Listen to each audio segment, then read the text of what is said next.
the college football playoff bracket. The 12 teams have been announced.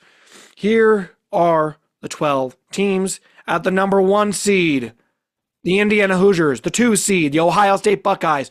3 seed, the Georgia Bulldogs. And the 4 seed, the Texas Tech Red Raiders. They get buys into the quarterfinals. In the first round, it will be number 12, James Madison, at number 5, Oregon. Number 9, Alabama. At number 8, Oklahoma. Number 11, Tulane. At number 6, Ole Miss. And number 10, Miami. At number 7, Texas A&M. Some interesting matchups in that first round. But let's start off with this. First of all, the playoffs should realistically just be Indiana, Ohio State, Georgia, Texas Tech. If you want to play off at all, that should be it. We don't need all these extra other teams on top of it. Let's be honest and serious here. And that is why when I hear people complaining, I saw Clay Travis come out and say James Madison and Tulane getting in to the college football playoff was DEI in college football. James Madison and Tulane being included in the college football playoff is college football's version of DEI. What? Did you just start watching college football a year ago? Huh? What? We just got this 12-team crazy playoff where we get all these teams that aren't worthy of a national championship by any stretch of the word. And you're angry that the 2 conference champions got in over some people who weren't conference champions? Are you crazy? Are you nuts? Now, the fact that James Madison and Tulane got in was crazy. The way if people were asking, hey, Tommy, how is it 2 group of 5 teams? I'll tell you how.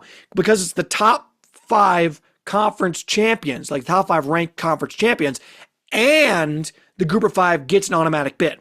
So one of the top 5 group of 5 champions was Tulane because Duke won the ACC championship over UVA.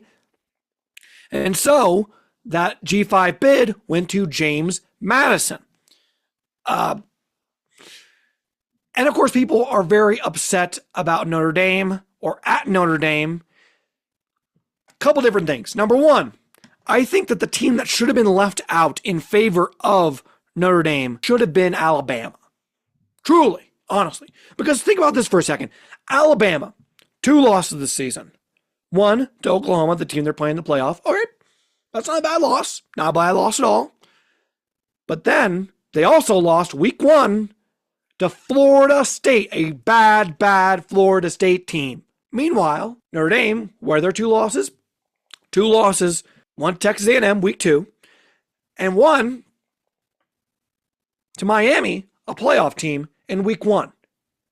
And if we're going to judge Notre Dame based on a week 1 game against Miami, we sure as heck should be judging Alabama on a week 1 game against Florida State, a bad Florida State team. Okay? And then Alabama's most impressive win against number 3 Georgia. And listen, we shouldn't be punishing Alabama for playing in the conference championship game. I'm not saying we should. However, they got pummeled by Georgia in the conference championship. You would think with that kind of negates away that first win, right? Am I nuts? That sort of a bit of a negation that should have boosted up Notre Dame, at least in my opinion. Now, also people who are complaining about Notre Dame not being in a conference, who cares? Notre Dame is part of college football tradition, part of college football royalty. You got to deal with it. People who are angry, they schedule tough opponents and they kick the crap out of everyone this year after those first 2 games. So I don't mind Notre Dame not being in a conference because they do schedule some real tough games. However,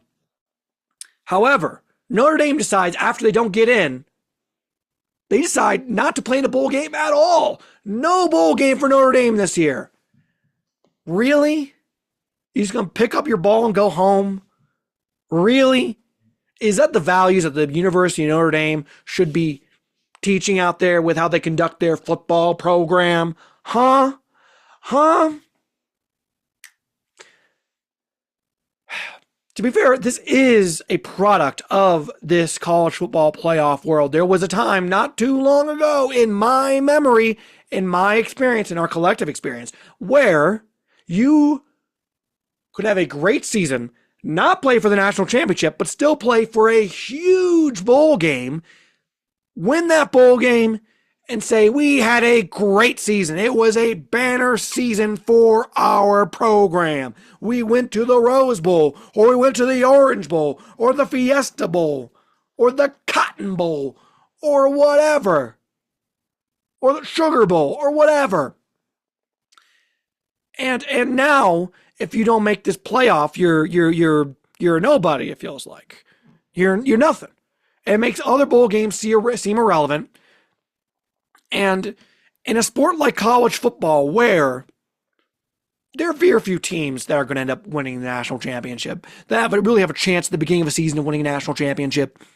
Going into the season, how many teams were there really that could have won the national championship? Who? Honestly, legitimately, who could have?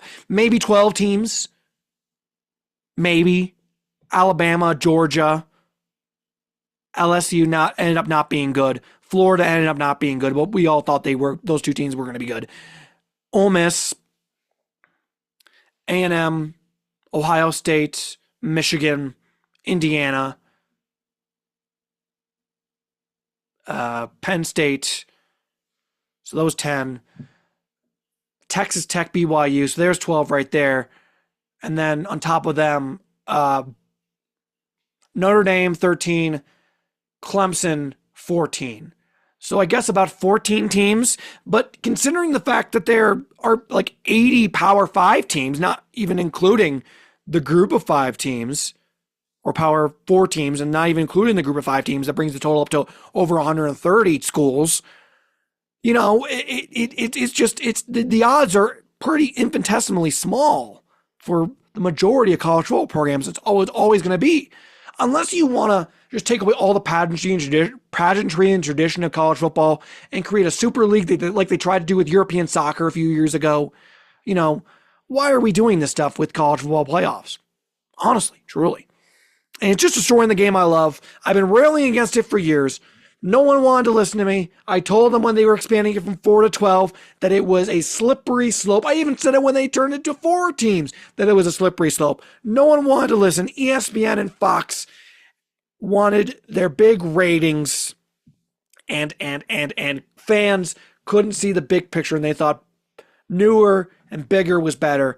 But college football has never been about, advancements in football. It's been about tradition and the love of the game, even though, money has always been a part of it. I'm not going to pretend money wasn't a part of it, but there was always a traditional element that really brought you in, and now it feels like it's not there as much anymore, and it's sad and it's terrible.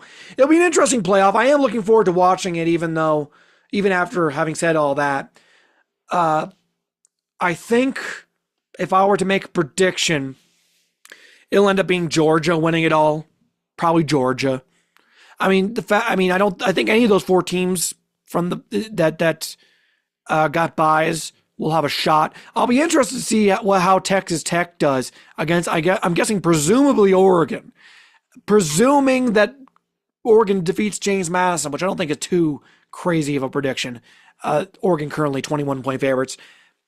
I'd be interested to see how that goes, because Texas Tech, besides that one aberration against Arizona State, they seem to have not been challenged that hard this year. BYU, who was supposed to be far and away the second best team in the country in the conference, like it's Texas Tech and BYU and then everyone else, they bullied him both times. So it'd be interesting to see what happens when they play, an elite football team like Oregon, another team that probably could win the national championship. But we'll see. Should be interesting. That's what I'm looking forward to there.